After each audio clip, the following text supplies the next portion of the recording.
Carrie from Connecticut asks, do you trust the mainstream media? Some of them. But I trust the internet a lot more. There are 5 giant multinational corporations who control virtually all 14,000 radio stations in America, all 5,000 television stations, 80% of our newspapers, all of our billboards, and most of the large internet content providers. So there are 5 guys who are deciding what we hear as news and information. 11% of Americans now read papers, where you still can get some relevant news occasionally, but the rest of us get our news primarily from the traditional corporate-owned media, which have no ideology except for their own pocketbooks. And that ideology is almost always coterminous with the ideology of the party in power, but particularly the Republican Party. Because, you know, they want all these consolidations, they're supporting these corporate consolidations. These are huge companies that have all kinds of subsidiaries that are looking for licensing deals and consolidation, concessions from the government, and they're not going to say something that offends them. Now, is Charlie Sheen ranting like a lunatic about the September 11th attacks? It is impossible for a building to fall the way it fell without explosives being involved. World Trade Center 7. You're not supposed to do that when you're a professional broadcaster. Stop asking me to raise this ridiculous topic on the show and start asking your doctor if Paxil is right for you. She is now a hater. The Scholars for 9/11 Truth. These are the worst, most fringe, kookiest, discredited academic crackpots. Those who want to examine life don't go in for journalism because they're not allowed to. So they've got to be very careful. They have to think about tenure. If they're at a university, they've got to think about, the publisher and advertiser. This devolution of the American press began in 1988 when Ronald Reagan abolished the Fairness Doctrine. We were stunned because up until that point we were allowed to do legitimate news, and suddenly we were ordered from the top to carry propaganda, carry Republican right-wing propaganda.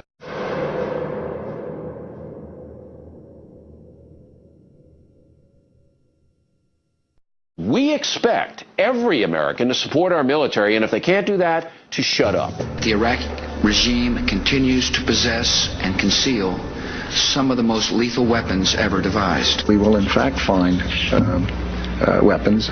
We know where they are. They're in the area around Tikrit and Baghdad. And we believe he has in fact reconstituted nuclear weapons. The regime is seeking a nuclear bomb. I don't know anybody that I can think of who has contended that the Iraqis had nuclear weapons. Of course, it was information that was mistaken. You start to accuse your own government of murder. You start to sympathize with the enemy, Iran. In 2004, there was a survey done. It was a national survey. 70% of the people said that they believed that Saddam Hussein had bombed the World Trade Center. 70% believed that weapons of mass destruction had been found in Iraq. 65% said that they believed that the American invasion of Iraq was strongly supported on the Muslim street among Iraq's Muslim neighbors and by our traditional allies in Europe, which of course all of that is wrong. Now they say, well, most of the real news that the people know about, they get from the satirizing of it that Stewart does, and very funny he is, too. He never said he knew where they were. We know where they are. They're in the area around Tikrit and Baghdad and east, west, south, and north somewhat. The only way that you can get foreign news in this country is if you go to BBC. And, that's why Americans, we're supposed to be the leader of the free world, of the entire world. And yet, we have no idea what's happening in other cultures or other countries. Whether it's CNN or CBS or NBC, it's all fiction. People making the junk know that. The viewers suspect it. But where are they going to turn to? Do you think actor Charlie Sheen will hurt his career by narrating a 9/11 conspiracy film?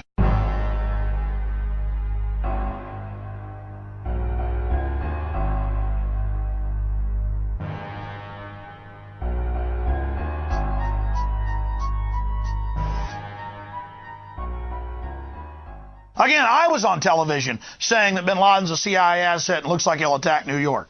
Saying, call Washington, tell them to call off the attack. Are you of the opinion that there was an aspect of inside job to 9/11 within the U.S. government? There's that possibility. The evidence points at it. And why is it not being investigated?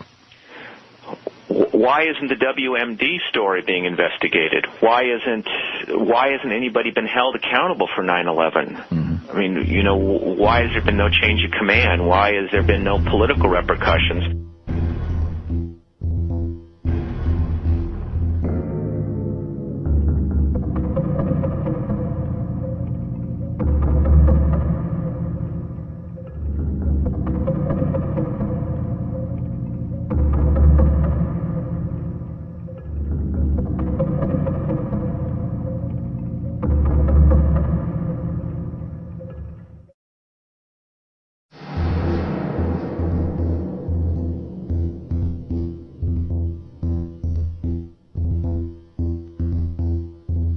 Two presidential elections, 2000, 2004, were stolen. And the New York Times would not review the book written about it by Congressman Conyers, nor Washington Post, nor Wall Street Journal. The great instruments of news were silent. Your administration continues to make the use of video news releases, which are prepackaged news stories sent to television stations, fully aware that some or many of these stations will air them without any disclaimer that they are produced by the government. Comptroller General of the United States this week said that raises ethical questions. Does it raise ethical questions about the use of government money to produce stories about the government that wind up being aired with no disclosure that they were produced by the government? There is a Justice Department opinion that says these pieces are within the law so long as they're based upon facts, not advocacy. Sinclair is the largest television network in our country. It's run by a former pornographer who requires all 75 of his local affiliate stations to take a pledge that they will not report critically about this president, about the war in Iraq, or a number of other issues. I've been around the ruling class all my life, and I've been quite aware of their total contempt for the people of the country.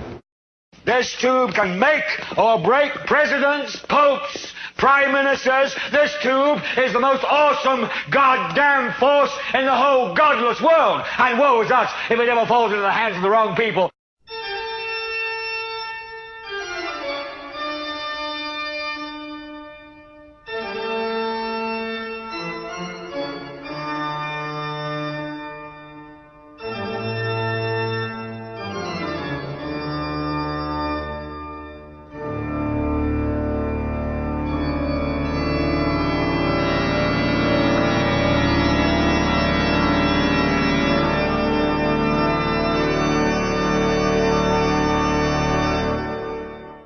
Congress saw what Hitler had done in Europe and the other fascist governments had done, where they had allowed these corporate consolidations and they had given these contracts and special favors to the media, and they had co-opted the media and got them on their side, and so that anybody who criticized them was either muzzled or was branded as, you know, as unpatriotic. 9/11 was an inside job. Oh, get a life.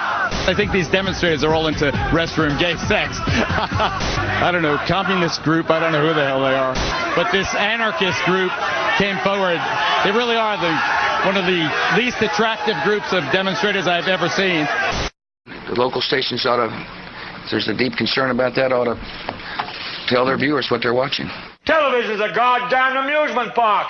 Television is a circus, a carnival, a traveling troupe of acrobats, storytellers, dancers, singers, jugglers, sideshow freaks, lion tamers, and football players. We're in the boredom-killing business. American people are today the best entertained and the least informed people on the face of the earth.